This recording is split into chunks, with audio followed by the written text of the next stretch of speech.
রায় দেবার আগে একটু বুঝুন। বলে কি বুঝবো?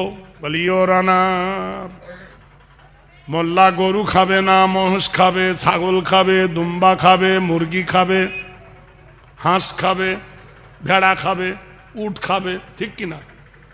শুধু গরু না খেলে ওদের চলবে, গরু না খেলে ভারত চলবে না। নারায়ে তাকবীর। বলে কেন? বলে ইওর অনার, তোমার মেয়ে যখন অপারেশন হয়, সিজারে বাচ্চা হয়, নরমালে না গরমালে? বলে গরমালে। তা বাচ্চা কেটে তুলতে গেলে একটা ইঞ্জেকশন দেওয়া হয়, দিলে অবশ হয়ে যায়। রেডিওডিন, সাইলুন, সিআয়োডিন, এগ্রাপাইরিন, মেরিন, মেক্রোবিন, হোস্টাসাইলিন। এই ইঞ্জেকশন যখন দেওয়া হয়, মেয়েটার অবশ হয়ে যায়, বাচ্চা কেটে তুলে নেয় মা।